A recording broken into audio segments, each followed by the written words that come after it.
welcome to The Gaily Show, where we celebrate LGBTQ culture and entertainment both in Minnesota and beyond. I'm your host, JP Darabagosian. One Voice Mixed Chorus in Minneapolis welcomes a new artistic director, and they have an upcoming concert this season. I spoke with Kimberly Waigwa all about it. Well, Kimberly Waigwa, welcome to The Gaily Show. Would you like to introduce yourself to our audience? Absolutely. Thank you so much for having me. My name is Kimberly Waigwa. I go by my last name, Waigwa, and I am, as of 6 months ago, the new artistic director of One Voice Mixed Chorus here in the Twin Cities.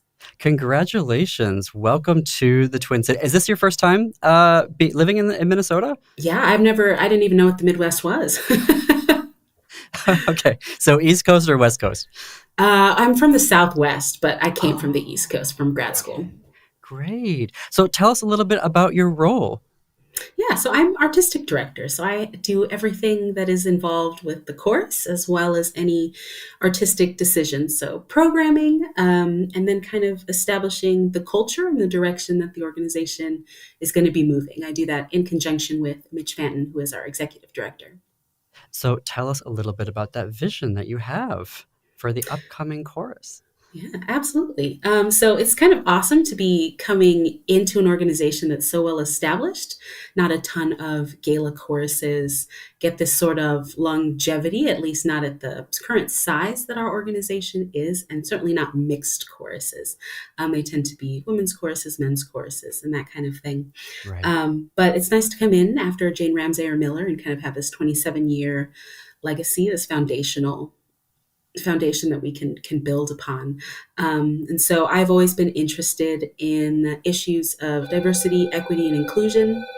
Let's get rid of that. And so that was primary interest in getting into gala choruses, not only helping be a better advocate for queer folks, but also people of color, which is not something that the gala world tends to dip into as much as I think we should. And so my goal with the chorus is just to continue on that path of advocating for ourselves as queer people, and then also beginning to integrate and become more connected with the Twin Cities community, because choirs don't feed people and choirs don't often house people, provide them shelter. And so I would like to sort of move in a direction that allows us to both do what we are here to do, which is to sing, but to do that with an awareness of what we can contribute more deeply to the Twin Cities.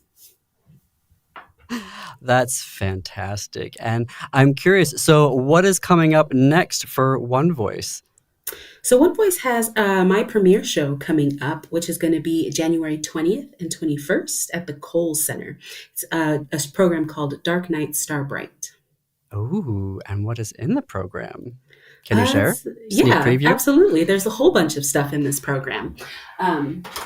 We have, it's kind of mildly based on the idea of the stars and the things that we know and cannot know, the ways that our actions impact others, both in the ways that we intend and the ways that we can't ever know that they have done so. Sort of like related to queer representation, like the people that you touch and the minds that you change, you'll never know really, apart from people who might reach out to you. And it's also a show that's centered around change. Because I moved here from the East Coast, not thinking that I was moving anywhere. I had no intention. I was going to be in a doctoral program and continue on in academia. And One Voice has had Jane for 27 years. So it's just a lot of change for all of us. And so it's how do we lean on each other in going through change and the ways that change affects us and what the role of community is in change.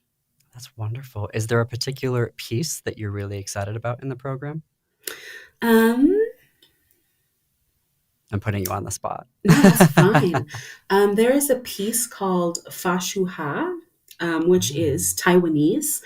And so there's a history of Hakka people in China. And so they are originated on the Chinese mainland, but then eventually a group of these Hakka people moved to Taiwan. And with Mandarin becoming the predominant language in China, there's just a lot of Hakka culture that has been lost, and a lot of people who don't speak the Hakka dialect of Taiwanese, or the Hakka dialect of Chinese in Taiwan. And it's this sort of very beautiful texture. It's about nostalgia, about this old shop that this man had. He used to make these garments that were like the height of Hakka society. That's what they represented, like the strength of the culture. And so it's this man whose like shop doesn't have a lot of business, and it sits there in this town that doesn't necessarily exist in the ways that it did anymore. And I think it's kind of like the pinnacle of what nostalgia does to us. Like we love the past and it kind of takes away the present from us a little bit. And so that kind of for me is the pinnacle of the show and how we process change. And so everything after that is how we get out of that and how we look forward to the future while honoring the past. Absolutely. Share with us a little bit about your own musical background. How did you get into music? And then how did you decide to keep going? Sure. I didn't grow up singing at all. I played violin and then I played guitar, but I'd always, me too. yeah, I can still play two scales very badly. But then when I got into college, like I'd always liked voices, but I didn't see choirs growing up. Like I didn't know voice lessons and like opera and that kind of thing. So when I got to college, I was studying creative writing. I was like, I would really love to know more about voices. So I signed up for voice lessons. But to take voice lessons, you had to also take choir. So I walked into my first choir rehearsal and they were like, you're going to sing alto. And I was like, I don't know what that means. And so I just got into it. And by the end of that degree, I thought, let me go back and study music. I can play some scales, like I have basic training. And then I found conducting and I joined a gala chorus. And from there I was like, oh, I want to do this. I want to wave my arms at people and program music. And so that's kind of how it it took off. Well, that is wonderful. We are thrilled to have you here in the Twin Cities. How do people get tickets for the show? So you can either go to our website, which is onevoicemn.org, and there'll be a link right on our homepage. You can click that banner. It'll take you through to the Kohl's Center. Or you can go to the Kohl's Center website directly and buy our tickets from there. Perfect. Waigwa, thank you so much for being on The Gailey Show, and come back anytime. Yes, thank you so much for having me. Right, bye-bye. For tickets and to learn more information about Dark Night, Star Bright, go to their website, onevoicemn.org. Theater Latte has also welcomed a new artistic director, and I sat down with him to talk about his new role and upcoming show, Stones in His Pocket. Well, Justin Lucero, welcome to The Gailey Show. I'm glad to be here. Thanks for having me. Absolutely. So tell our audience a little bit about yourself. Well, I'm just about to make it to the 3-month mark in the Twin Cities. I moved to Minneapolis by way of Pittsburgh, but I'm from El Paso, Texas. For the last 4 years, I was a tenure-track professor of directing at Carnegie Mellon University. But I've also, for the last 6 seasons, been the artistic director of El Paso Opera. And so I was not really shopping around. I thought that those 2 gigs would be my forever gigs. But when I saw that a mentor of mine had retired, his name is Michael Donald Edwards. He was the artistic director of Oslo Repertory Theater in Sarasota, Florida. They named his replacement Peter Rothstein. And so I thought, who's going to replace the replacement? I looked it up and I saw the job description and thought, well, that is a place that I would love to be a part of. And I applied, and long story short, here I am. Well, welcome to the Twin Cities via Pittsburgh. So you should be somewhat prepared for the non-winter, I guess, that we're having right now. Yeah, I think so. I think I brought the warmth. You're welcome. Thank you. But no, yeah. Most of my time in Pittsburgh during the winter, I actually wasn't in Pittsburgh. I was traveling or doing work in El Paso. So even at the height of the winter, I never really experienced it. So I find this very exotic, all the beautiful snow.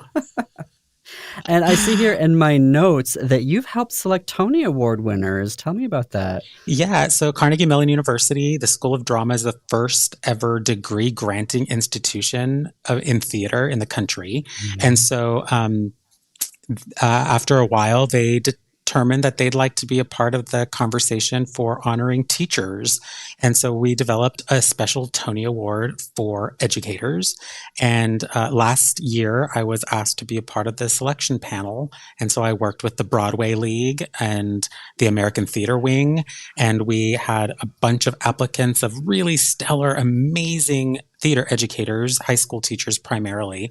And we got to select and invite a winner. And because I was a part of the team, I was able to be on the red carpet at the Tonys and be a special guest in the orchestra seats there at the Tonys. It was my second year at the Tony Awards as a member of the CMU delegation. Yeah.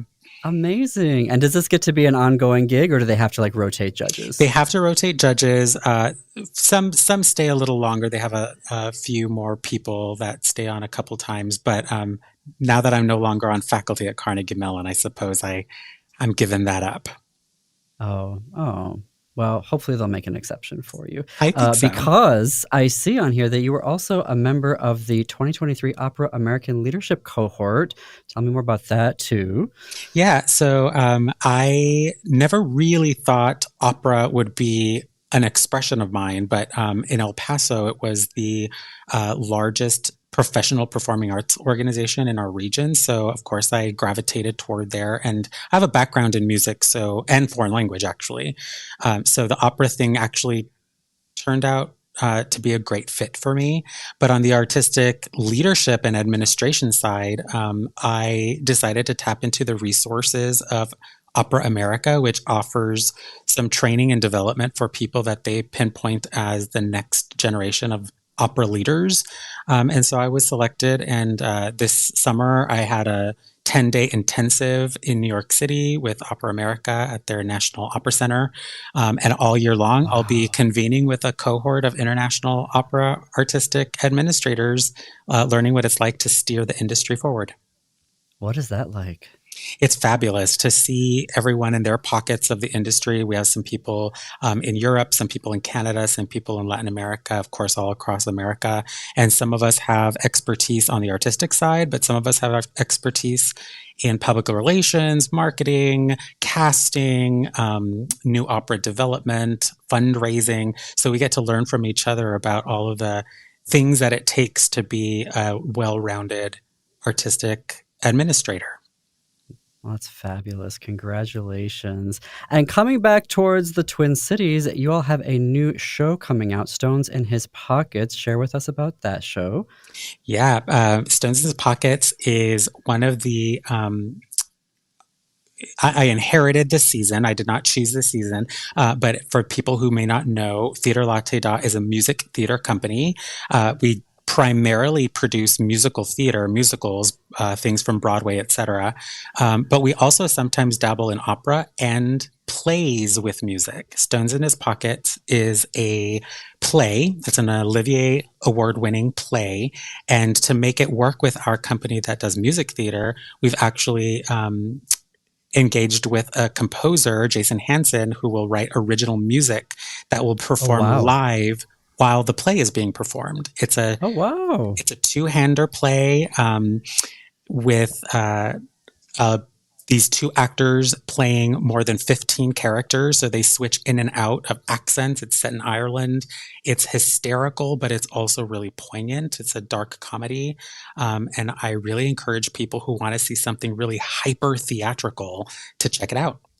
Absolutely. Where can we go to get tickets? latteda.org. We'll have all the information. You can either do it online or call our box office. It's directed by a local director, Marcela Lorca, who's the artistic director of 10,000 Things. She's amazing.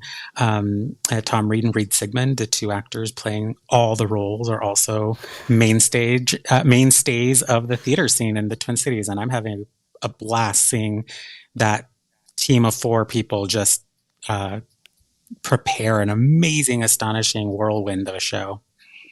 That's fabulous. I can't wait. Can't wait. Everyone, you need to buy tickets and go see that. Also, I see that y'all have The Color Purple coming up here. So I guess first question, have you seen the recent film? I did. Actually, I took a Is it good? I haven't seen it yet. It is quite astonishing. Fantasia Barrino as Celie is amazing. I knew she's an amazing performer, but I did not know how it would translate on film, what she does, and it was great. But I took a group of staff and board members just a few nights ago to go see it as an outing so that we could support a Black film, but also learn what the plot and the music is like so that we can help market our show, because we're going to be performing it live this spring in a co-production with us and a theater company called Jiva Theater in Rochester, New York.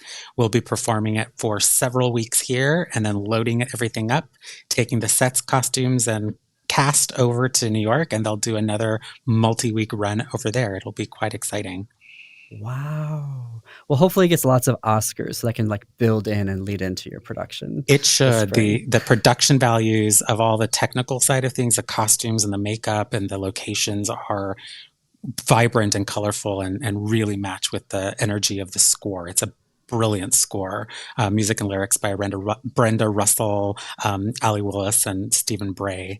The book by Marcia Norman. It's if you know the novel by Alice Walker and maybe the film by Steven Spielberg, you may not be prepared by how well it translates to being a musical. Interesting. Well, I can't believe I haven't seen it yet, but it's definitely on the to-do list. So, well, that's our time for today. Justin, thank you so much. Please be a welcome often guest on The Gailey Show. Absolutely, anytime, and I look forward to seeing you over here. Oh, yeah. You'll be seeing us. All right. Thank you, Justin. Take care. For tickets and more information about Stones in His Pocket and all things Theater Latte Da, go to latteda.org. That's LATTEDA.org. And before we go today, I wanted to let you know that True Detective Season 4 debuts on HBO Max this weekend. It stars Jodie Foster, who is coming off of her superb role in Naiad. If you haven't seen it on Netflix, please do. This season of True Detective already has a 100% score on Rotten Tomatoes, and it is set in the fictional town of Ennis, Alaska, and follows the investigation behind the disappearance of 8 men from a research station. Also starring is out actress, the always intriguing Queen Fiona Shaw. From the trailer, I think we have a sapphic love story on our hands going on between our 2 lead detectives, played by Jodie Foster and Callie Rice, but we'll have to watch to see. January 14th, HBO Max. Well, that's our show. Thanks everyone for listening today. Our podcasts are executive produced by Jim Pounds, creative and accounting support provided by Gordy Erickson, production, distribution, and marketing support provided by Brett Johnson, Chad Larson, Laura Hedlund, and Jennifer Ogren from AM 950. You can find us on social media. Search for This Queer Book Saved My Life on Facebook. We're also This Queer Book on Instagram. For The Gailey Show, you can check out AM 950's YouTube channel. We've also set up a YouTube channel specifically for The Gailey Show. Check that out. You can also visit AM 950's Facebook page. As always, you can connect with us through our website, thisqueerbook.com. And if you have LGBTQ entertainment news with a Minnesota angle, email gailyshow@thisqueerbook.com. That's GAILY show@thisqueerbook.com. And until our next episode, see you queers and allies in the bookstores.